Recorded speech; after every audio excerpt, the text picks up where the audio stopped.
live. Bismillahir Rahmanir Rahim.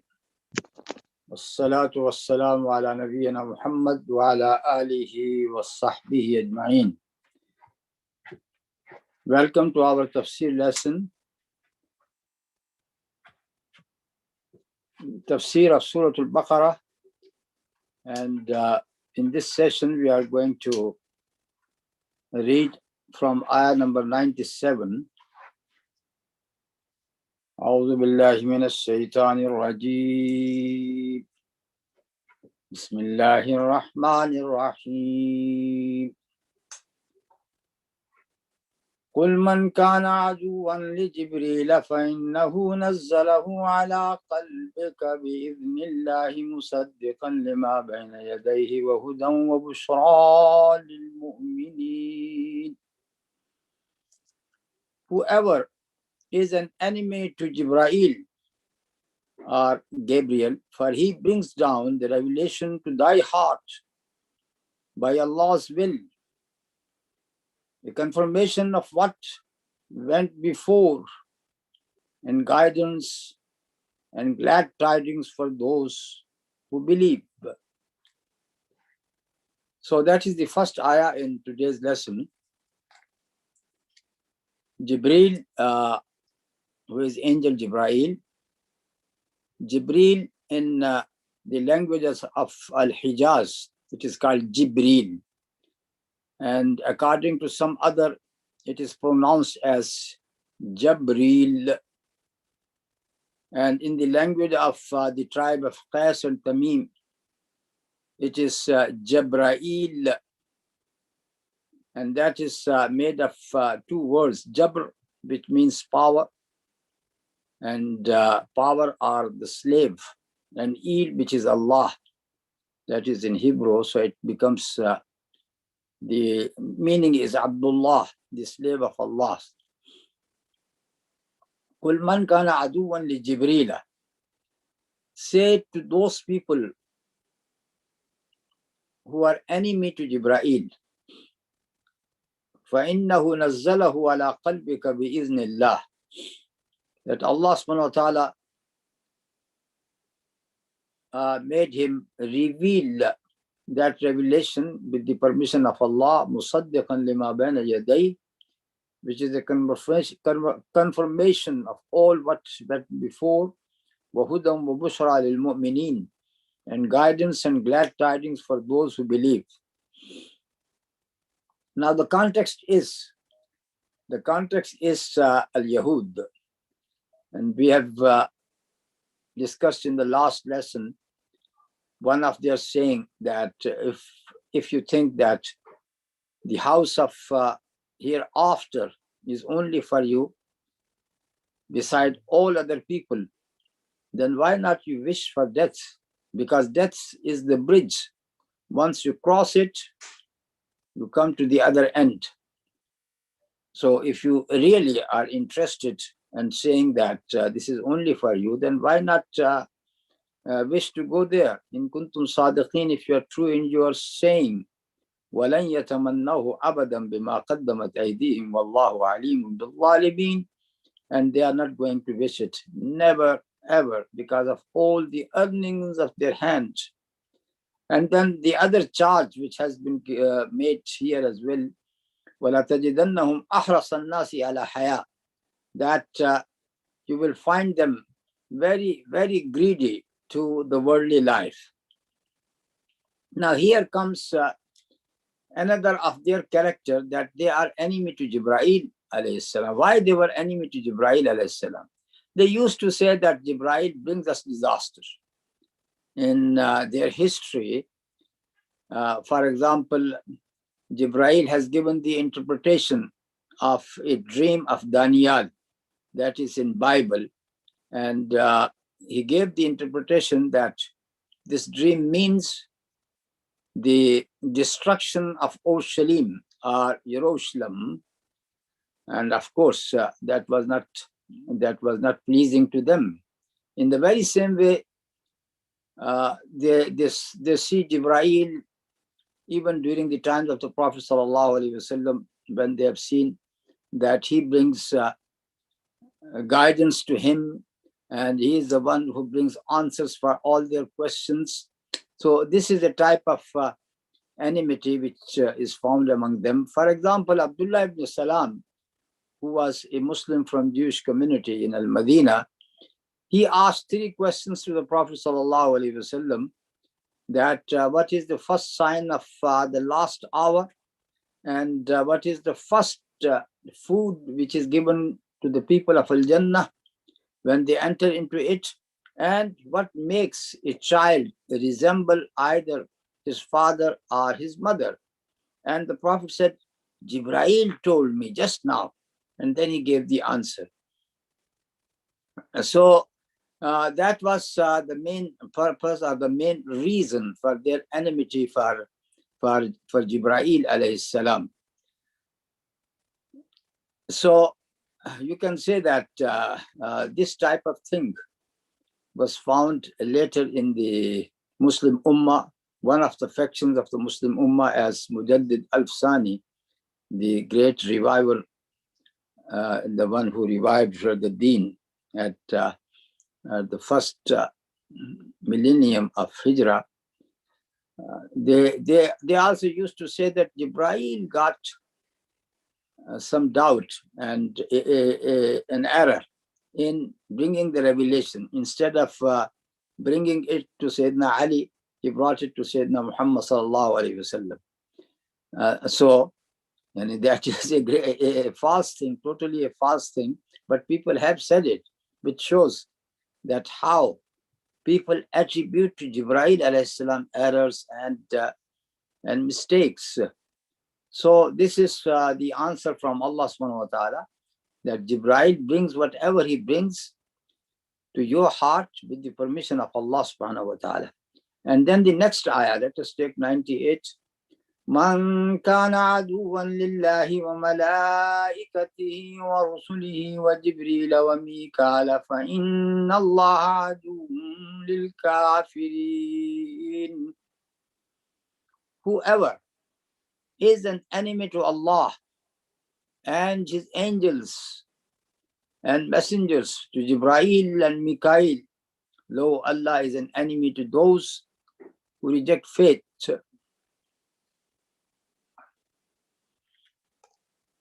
Now, the second angel which is mentioned in this ayah with Jibreel is Mikael. Mikael, Mikal in the language of the Hijaz people. So here Mikael is also mentioned because Al-Yahud,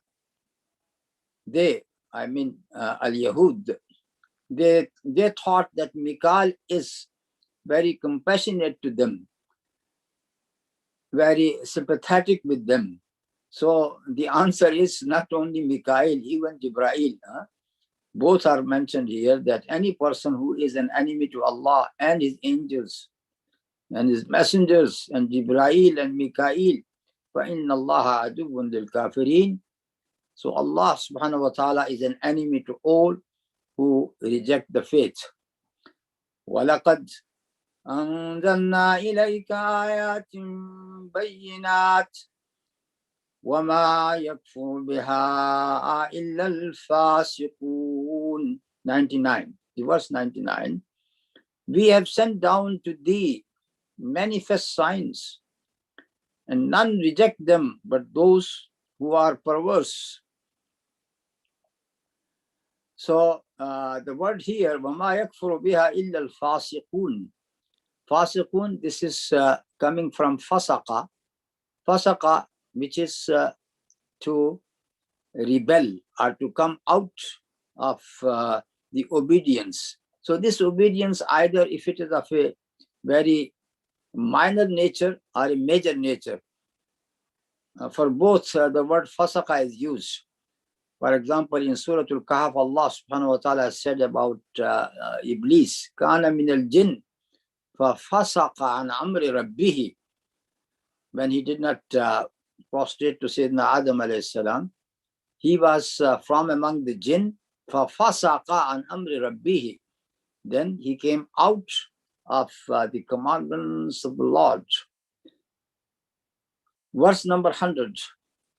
أَوَكُلَّمَا عَاهَدُوا عَهْدًا نَبَذَهُ فَرِيقٌ مِّنْهُمْ بَلْ أَكْثَرُهُمْ لَا يُؤْمِنُونَ. Is it not the case that every time they make a covenant, some party among them throw it aside? Nay, most of them are faithless.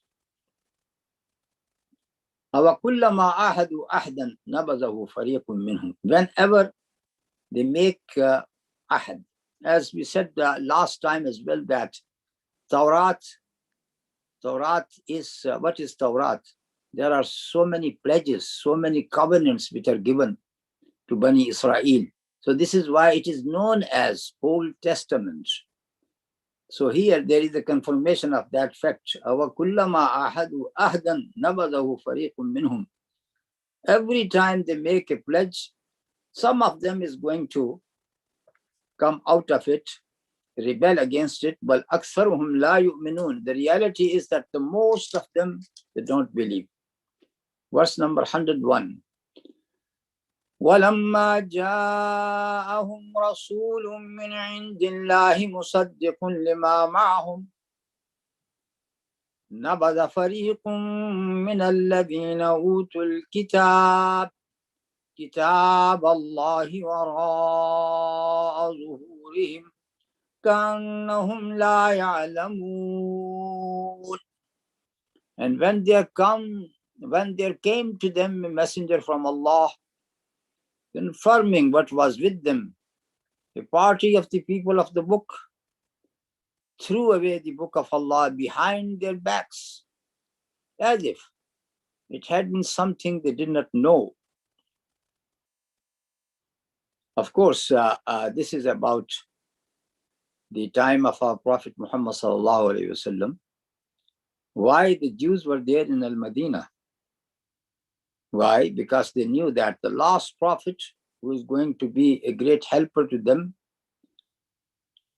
he is going to come from such a place which is full of palm trees, date trees. So they find it out and they came to Al-Madinah, and which is known to be Yathrib at that time, and they settled down there. All these three tribes of the Jews, Banu Qaynuqa, Banu Nadir, Banu Qurayza, and they were always saying to Kuffar people as well that we are going to have a victory above you once that prophet comes. Now what happened when that prophet came to them? This ayah speaks about it. When a messenger from Allah subhanahu wa ta'ala came to them, musaddiqun lima ma'hum, and he is a verification of all what was with them. And we have told last time that musaddiqun, verifying, and he becomes himself a verification for all those prophecies which were given about the last prophet in their book. So these all these prophecies were just a statement until our Prophet ﷺ came. So by his coming, these prophecies came true. So he was musaddiqun lima ma'hum. He was a verification himself of all what was with them. At that time, نَبَذَ فَرِيقٌ مِّنَ الَّذِينَ أُوتُوا الْكِتَابَ كِتَابَ اللَّهِ وَرَاءَ ظُهُورِهِمْ كَأَنَّهُمْ لَا يَعْلَمُونَ. At that time, a group from those people who were given the book, they abandoned the book of Allah behind their backs, كَأَنَّهُمْ لَا يَعْلَمُونَ, as if they don't know anything. كِتَابَ اللَّهِ وَرَاءَ ظُهُورِهِمْ, and they did not believe in the book which was with them, with all these prophecies. And they behaved as if nothing has happened. They behaved as they don't know anything. So this is what happened to the people when our Prophet ﷺ came. We can say, and we can take both meanings here. They have either rejected the book of Allah, which is Al-Quran, after listening to Quran, or they rejected their own book, which got all these prophecies about the Prophet sallallahu alaihi wasallam. What did they do then? That is the next ayah, which is a long ayah, and which speak about Sulaymaan alayhi salam, which speaks about all the allegations against Sulaymaan alayhi salam, that he was known with magic and soothsaying. And it speaks about two angels, Harut and Marut. That is a long ayah. That is ayah number 102. And normally we cover in our lesson around 16 to 20 ayat. But today's lesson, because of this long ayah and a very serious subject, and that is the magic, I think that we are going to cover only this subject in our lesson today. This ayah and the following ayah, which is 103, both, because they are related to each other. So let us read first ayah number 102. وَاتَّبَعُوا مَا تَتْلُو الشَّيَاطِينُ عَلَى مُلْكِ سُلَيْمَانَ وَمَا كَفَرَ سُلَيْمَانُ وَلَكِنَّ الشَّيَاطِينَ كَفَرُوا يُعَلِّمُونَ النَّاسَ السِّحْرَ وَمَا أُنزِلَ عَلَى الْمَلَكَيْنِ بِبَابِلَ هَارُوتَ وَمَارُوتَ. Let me translate this bit. They followed what the evil ones gave out falsely. Evil ones here, the word is Satan. What the Satans gave out falsely against the power of Solomon. The blasphemers were not Solomon, but the evil ones, but the Satans, teaching men magic and such things as came down at Babylon to the angels Harut and Marut. وَمَا يُعَلِّمَانِ مِنْ أَحَدٍ حَتَّى يَقُولَا إِنَّمَا نَحْنُ فِتْنَةٌ فَلَا تَكْفُرْ فَيَتَعَلَّمُونَ مِنْهُمَا مَا يُفَرِّقُونَ بِهِ بَيْنَ الْمَرْءِ وَزَوْجِهِ. Let me translate this bit.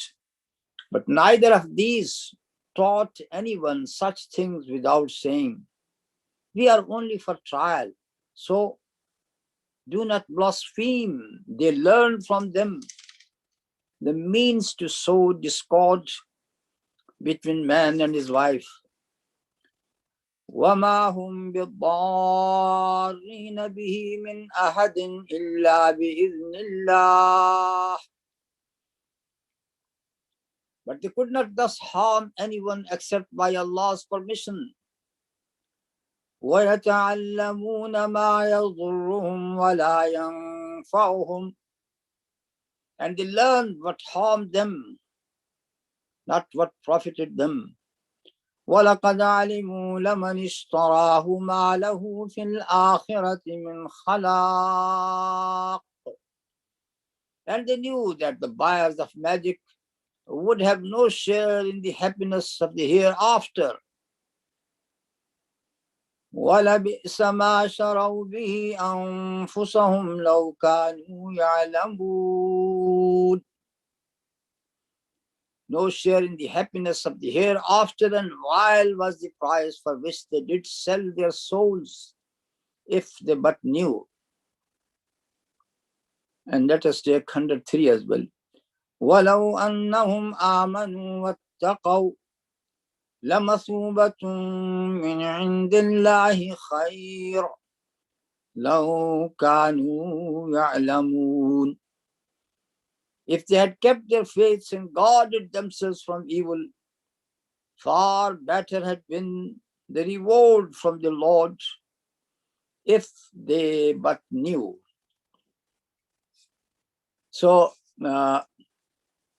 here comes this very, very important subject, and that is about the magic itself. So let us have a very, very quick perusal of this ayah, and the meaning which we can understand with our first reading, and then we have to come back to it once again. The first thing, that these people who rejected the book of Allah subhanahu wa ta'ala, they followed what the Satans used to dictate and read during the time of Sulaymaan alayhi salam. I am going to use the word Sulaymaan, which is the Quranic word, Solomon or Solomon, which is in Bible. And this allegation was such a serious allegation that Allah subhanahu wa ta'ala refuted it straight away without continuing with the other part of the ayah. وَمَا كَفَرَ سُلَيْمَانُ وَلَكِنَّ الشَّيَاطِينَ كَفَرُوا. It was not Sulaymaan who did infidelity. They were the Satans who did infidelity. They were the people, يُعَلِّمُونَ النَّاسَ السِّحْرَ. They used to teach the people magic. One thing that they used to teach the people magic, and also وَمَا أُنزِلَ عَلَى الْمَلَكَيْنِ بِبَابِلَ حَارُوتَ وَمَارُوتَ, and whatever has been revealed to two angels at Babylon known as Harut and Marut. And then وَمَا يُعَلِّمَانِ مِنْ أَحَدٍ حَتَّى يَقُولَا إِنَّمَا نَحْنُ فِتْنَةٌ فَلَا تَكْفُرْ. These two angels, yes, they were teaching magic to the people, but they used to say to them, to the people, that, listen, we are sent as a trial. And they tell them the reality. So you have not to do infidelity at all by practicing this magic. فَيَتَعَلَّمُونَ مِنْهُمَا مَا يُفَرِّقُونَ بِهِ بَيْنَ الْمَرْءِ وَزَوْجِهِ. And the people used to seek from them, learn from them ways how to create a discord between a man and his woman and his wife. But they should remember, وَمَا هُمْ بِضَارِّينَ بِهِ مِنْ أَحَدٍ إِلَّا بِإِذْنِ اللَّهِ. They are not going to harm anyone except with the permission of Allah. That is the only thing they used to learn. No. وَيَتَعَلَّمُونَ مَا يَضُرُّهُمْ وَلَا يَنْفَعُهُم. They learn from them what is going to harm them and not benefit them. And what is going to happen to them? وَلَقَدْ عَلِمُوا لَمَنِ اشْتَرَاهُ مَا لَهُ فِي الْآخِرَةِ مِنْ خَلَاقٍ. They know that the one who buy this magic, he got no portion at all in the hereafter. وَلَبِئْسَ مَا شَرَوْا بِهِ أَنفُسَهُمْ لَوْ كَانُوا يَعْلَمُونَ. But this is something worst which they have bought if they got the knowledge. What was better for them? That is the ayah 103. وَلَوْ أَنَّهُمْ آمَنُوا وَاتَّقَوْا لَمَصُوبَةٌ مِّنْ عِنْدِ اللَّهِ خَيْرٌ. It was better for them to have iman and taqwa. لَمَصُوبَةٌ مِّنْ عِنْدِ اللَّهِ خَيْرٌ. And that is going to bring them a reward from Allah subhanahu wa ta'ala. لَوْ كَانُوا يَعْلَمُونَ. If they have known it. So that is a simple understanding of this ayah. Now we have to go in detail about the whole ayah.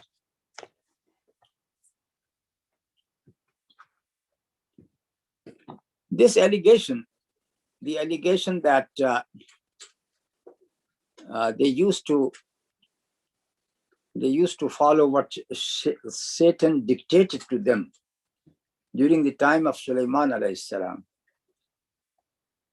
So they are attributing to Sulaymaan alayhi salam that he is the one who brought the magic. It is said that his katib, or you can say his secretary, Asif ibn Barkhia, his name is Asif ibn Barkhia, and he used to write the pieces of wisdom by the order of Sulaymaan alayhi salam. And then he used to bury all those writings under his chair, under his throne. After the death of Sulaymaan alayhi salam, Satan dictated to the people, and as you know that the Satan can whisper, they dictated to the people that why not you get hold of these books. And when they brought out these pieces of wisdom, that was with the inspiration or whispering of Satan, that people mixed them with a lot of magic. And then they said, oh, all this magic is coming from Sulaymaan alayhi salam. He was the one who used to do magic. And then Allah subhanahu wa ta'ala straight away refuted their claim by saying, Wama kafara Sulaymaan walakin as-shayateen kafaru. No, it was not Sulaymaan who did kufr, infidelity. Because magic, that type of magic is infidelity. He did not do it. This is the work of Satan who did it. And here I remember a very interesting story, and it is related to a great scholar of India, Shaykh Sulaymaan Mansur Puri, or the Justice Sulaymaan Mansur Puri. So he was a great writer, and one of the most authentic book in the Seerah of the Prophet ﷺ, named as Rahmatun lil Alameen, is authored by him in 3 volumes in Urdu, and also the translation is available in English as well. That is one of the most authentic book upon the Seerah of the Prophet ﷺ in Urdu language. Of course, in his lifetime, there were people who were against him because he stand on Sunnah and Bid'ah. So some people who were against him, they blamed him of blasphemy, and they said that you are kafir. You are kafir. So Sulaymaan alayhi salam, very straight away, he said to them, look at Al-Quran. Quran is telling, what Quran is telling to you? Quran is saying, Wama kafara Sulaymaan walakin as-shayateen kafaru. Sulaymaan did not do blasphemy. These are the Satans who have done it.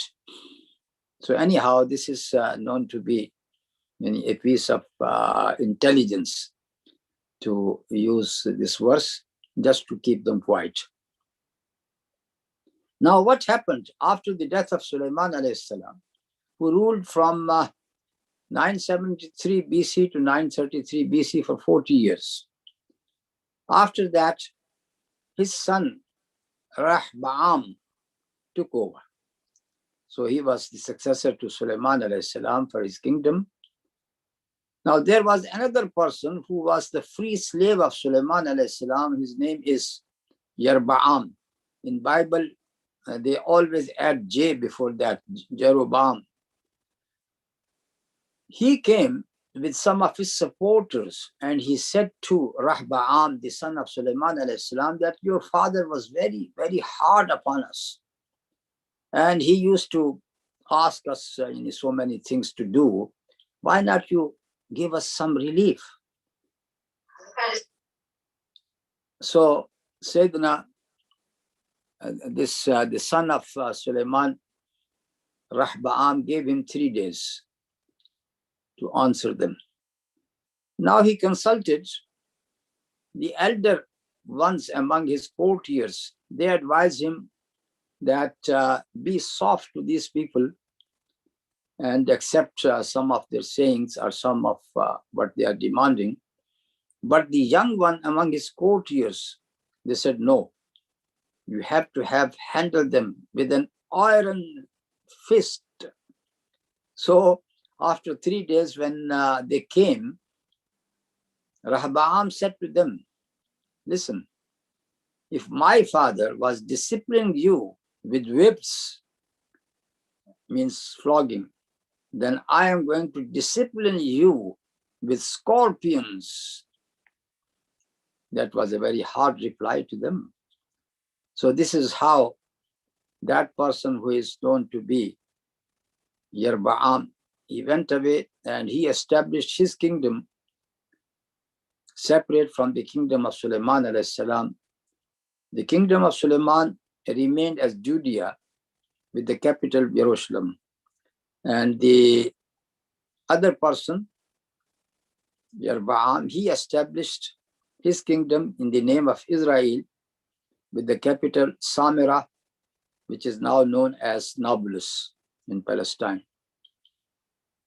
And these two kingdoms, they started fighting each other for a long time. And they are the people in with Yerba'am, they were the one who started spreading all these evil type of rumors against Sulaymaan alayhi salam, that he was a magician. He was, even they said that he was not a prophet. He was just a king, and he got all this magic and soothsaying. So these type of sayings mainly came from them, which has been refuted here very clearly by Allah subhanahu wa ta'ala.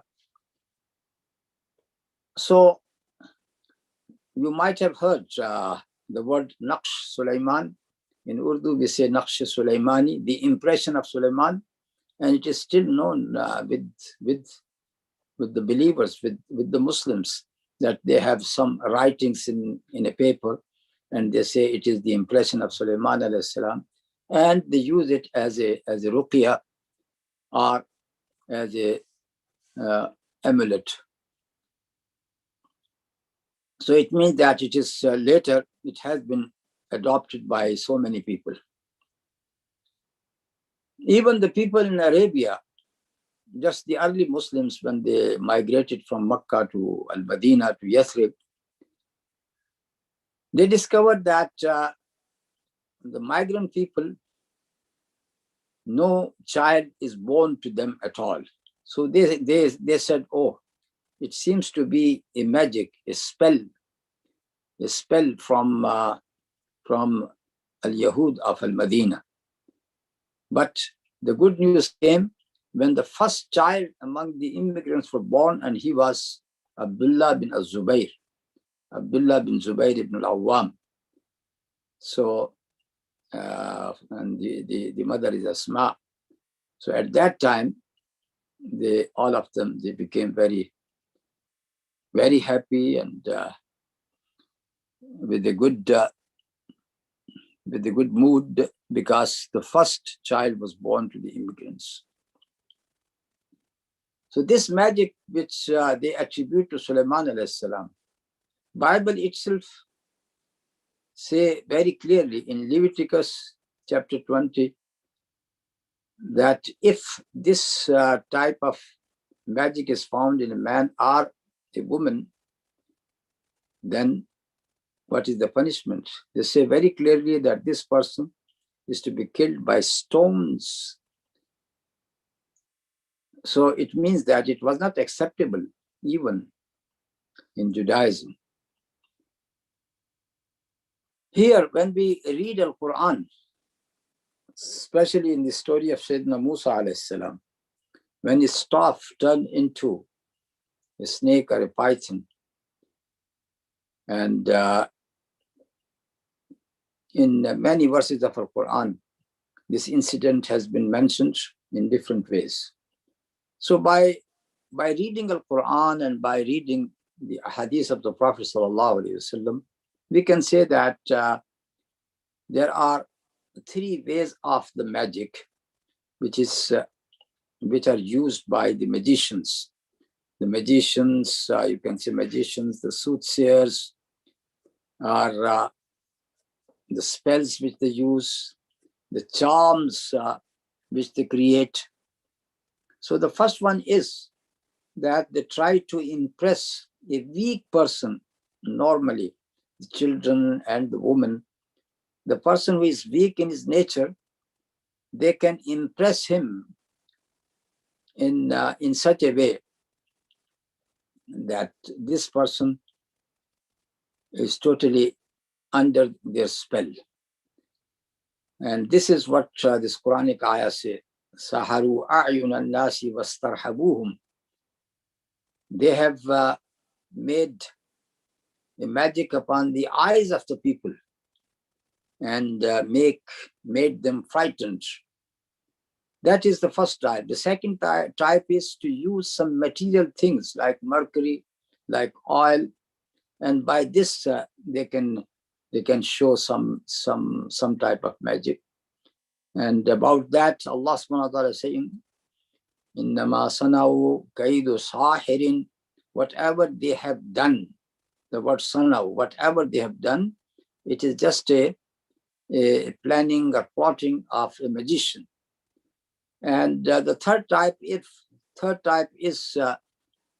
that is the tricks which a magician does in such a rapid way of actions that you see something which is materialistic can't move, start moving.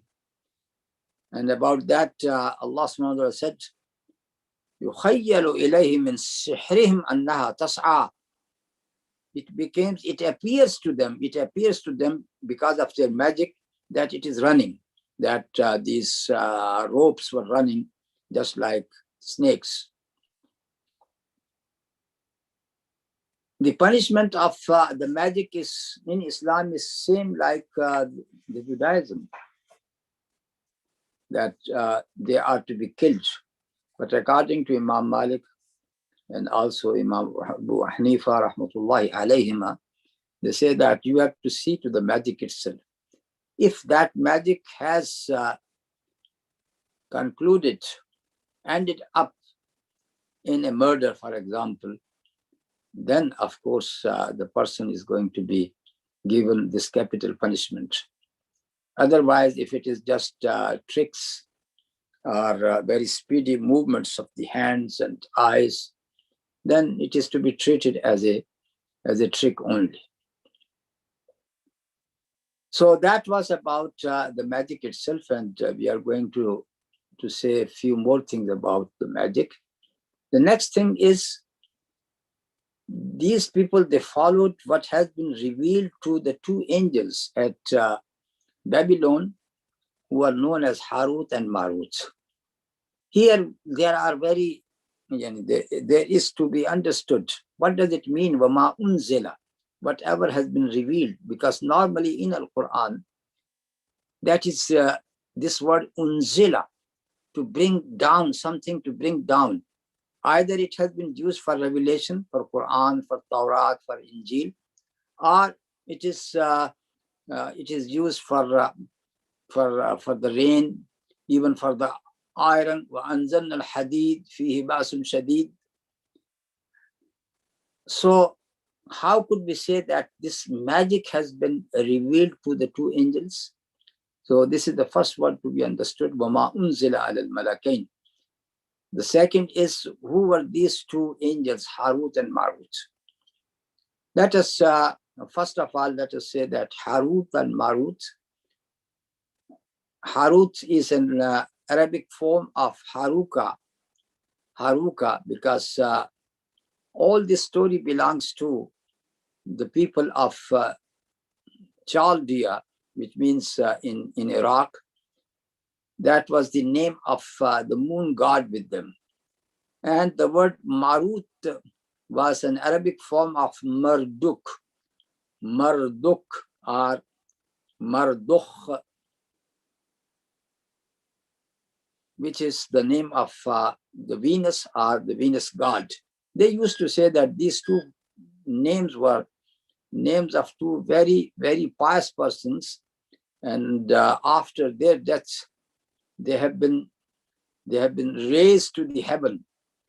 They have to be raised to the heavens, and this is how they turn into two deities attributed to the moon and to the Venus.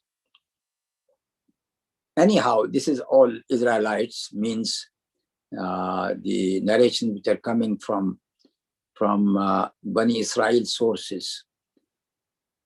We don't believe in them. The Babel itself, Babylon, that was a great civilization which happened after this deluge of Nuh alayhi salam in that area around 3,755 years BC, before Christ. So Babylon was known with a great civilization and also with so many other things. And the location of Babylon is at the bank of Euphrates, very near to a place called Al-Hulla nowadays.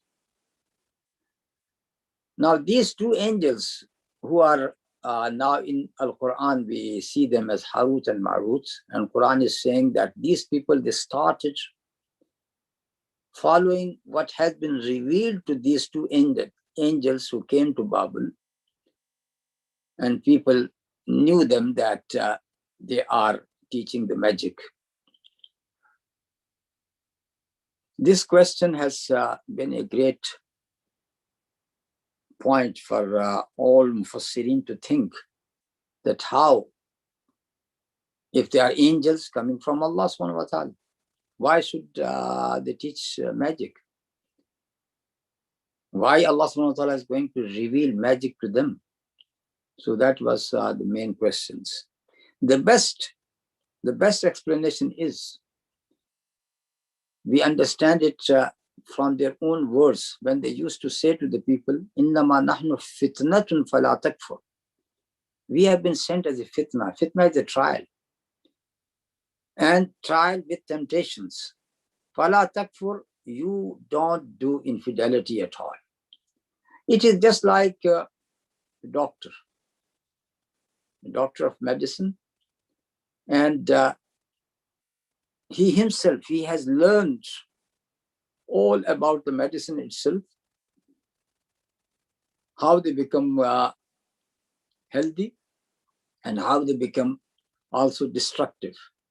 So they know all the characters of these medicines, that if it is used in a certain way, then it is going to help. But if it is used in a greater quantity or in a certain way, then it is going to harm. This is the very same thing which they teach their students.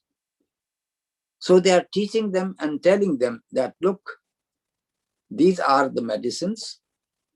You can turn them into something good, which is going to cure the people from their diseases.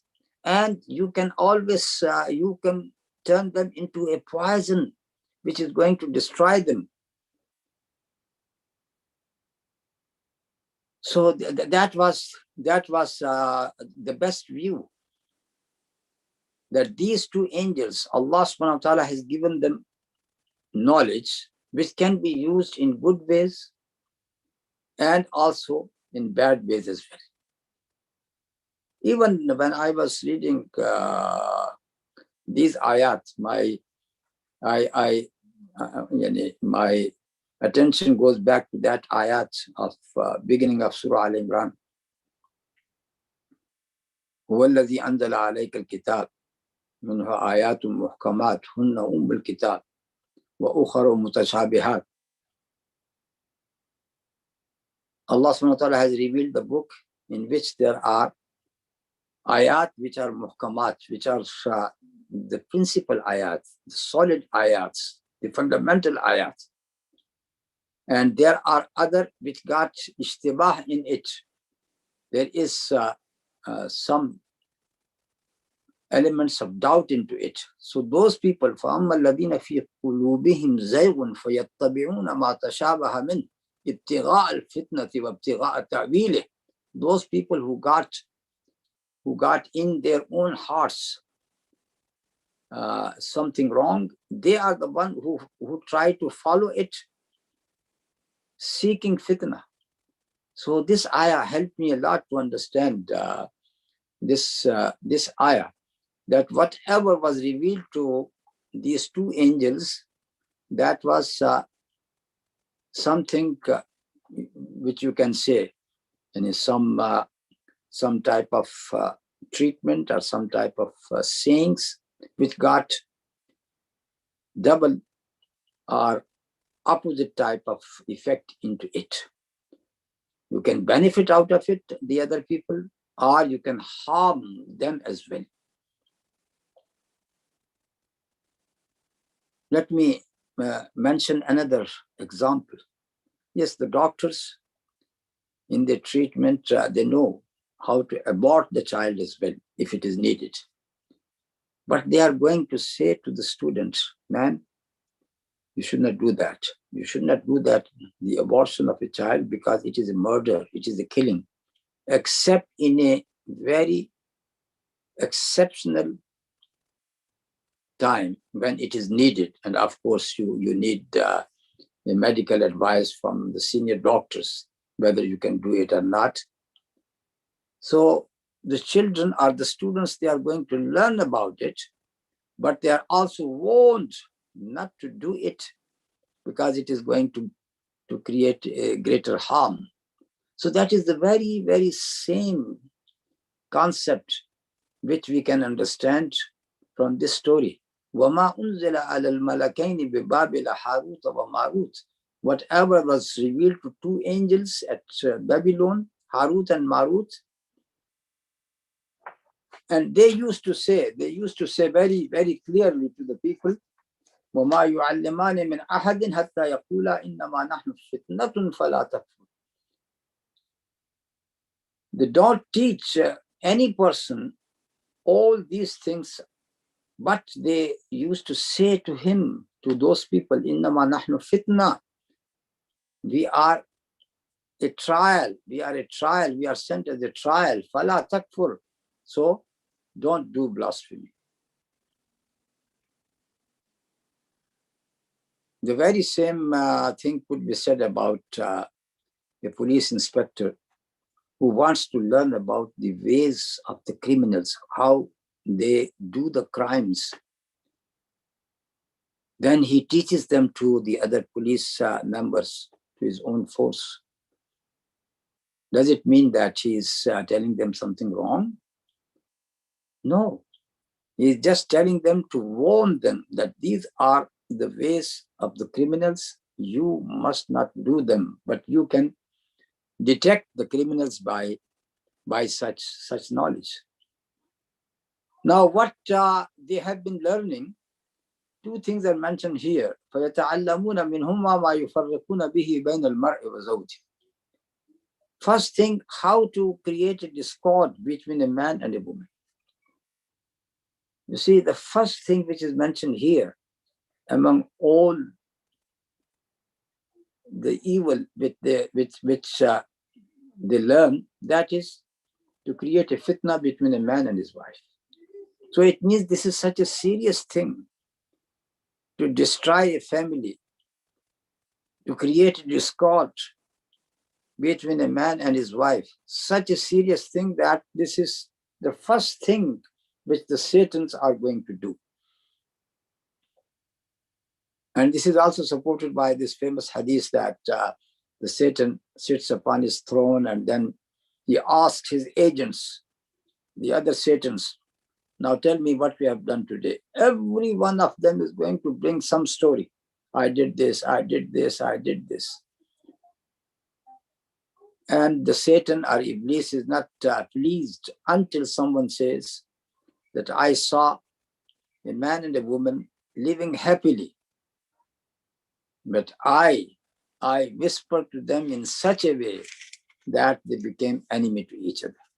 And then he said, this is the thing which we have done. That is marvelous.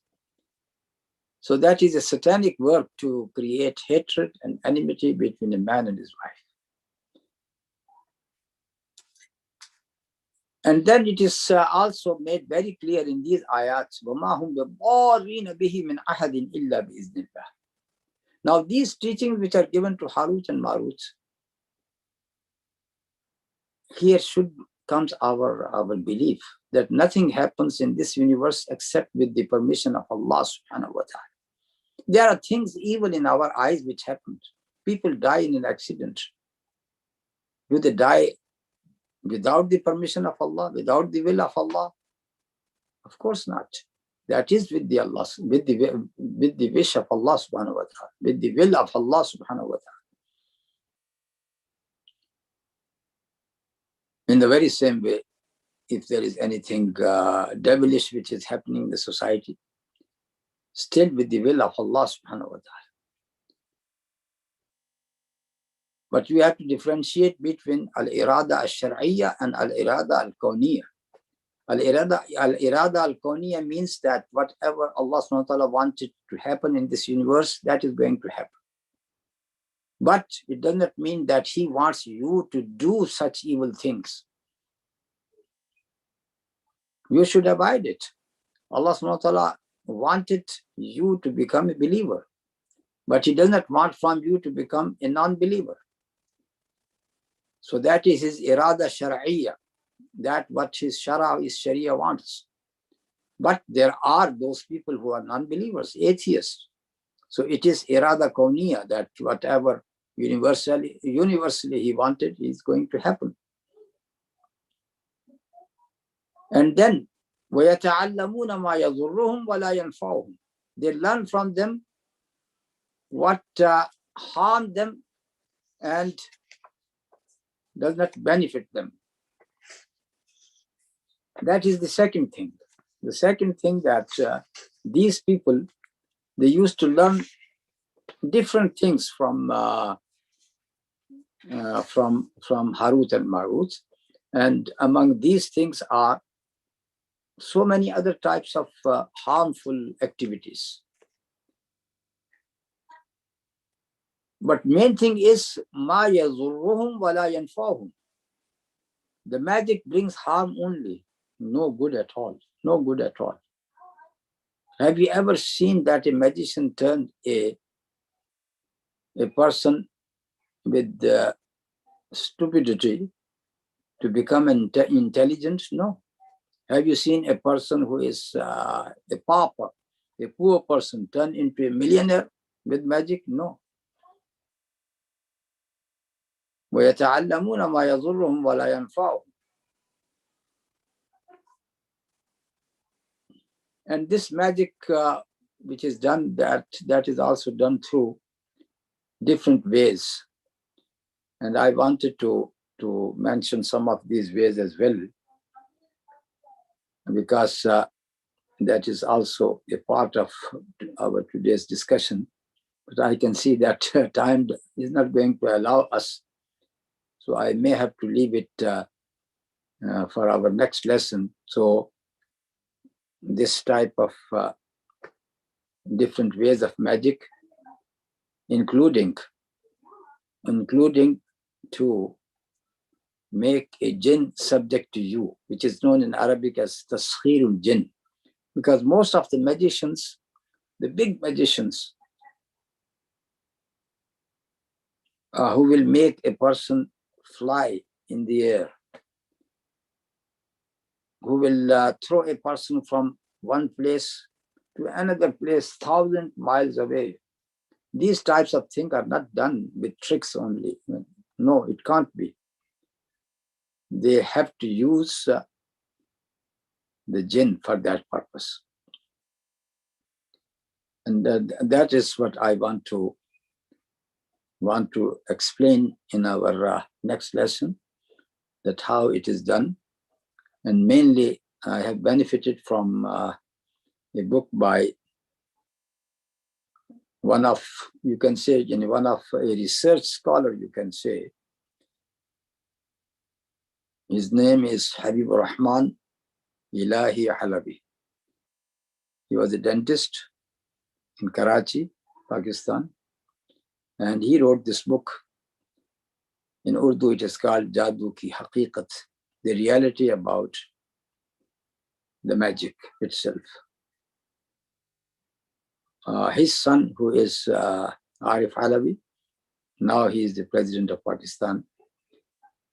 So that book, which came out in 1976, in its 4 words, there are a few writings about prominent scholars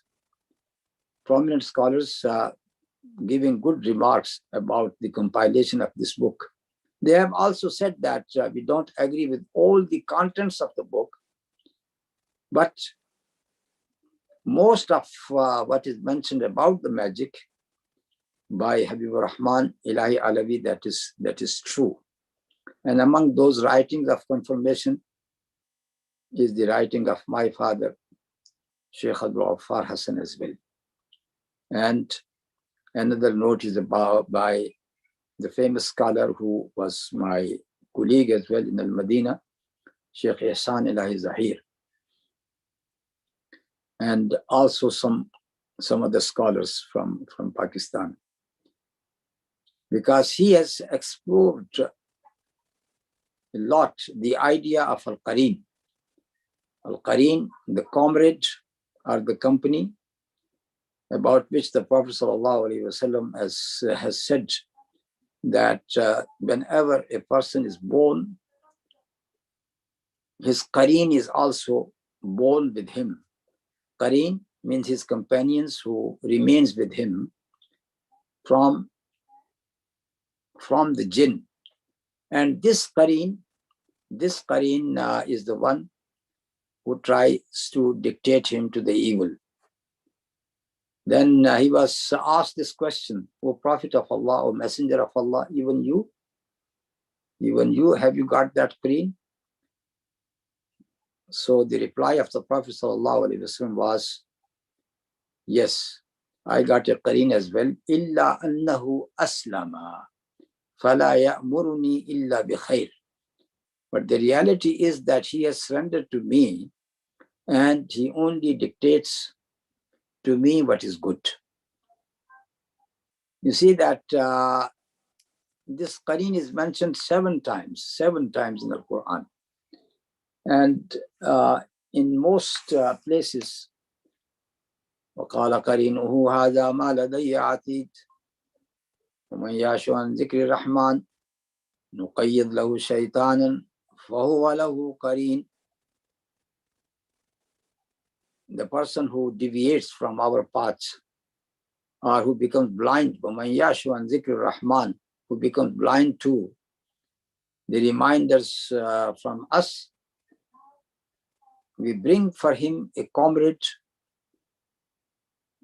the one who is going to mislead him. So this is how the word Qareen is used in Quran, mainly about someone who is from jinn and who is misleading the people. The whole idea which is coming from this book, that is that this Qareen which is with you, with each one of us, that Qareen after the death of a person, he has to separate from himself. And so normally all these Qurana, they will disappear, they will go to the wilderness, they will go to the deserts, for example, and they would stay there until their times comes to depart this world. But sometimes some Qareen, they were so becomes familiar to the place where they have lived, that even after the death of a person, they remain in the very same house. They don't harm anybody. They might be in a corner of the house. They might be in the attic, for example. They might be at a certain place. So they don't harm the persons who are living in that house. But because of because of the movement of a few things from one place to another place, or because of their own movement, as if the wind has passed by you, people are frightened. And this is how the idea of the haunted house came. Haunted houses. And this idea is very much popular here in the West as well, because behind the idea of the haunted house, they have so many theories. And they normally attribute it to the souls of the people who died there. That is wrong. According to us, that is wrong. The souls of the departing people, either they are, if they were good, in Adliyin, in a high place in the heaven. And if they were evil people, it is in Sijin. Sijin is coming from Sijin, and Sijin is a prison. So they would be in a prison. So how could they come back to this place? So the answer is with us. that these type of movements which are found in haunted house, that is not because of the souls of the people, it is because of the qareen of that person who used to live there. That is just an introduction to what I wanted to brief in our next lesson. Wa sallallahu ta'ala ala nabiyyina Muhammad wa ala alihi wa sahbihi ajma'in. Wassalamu alaikum wa rahmatullahi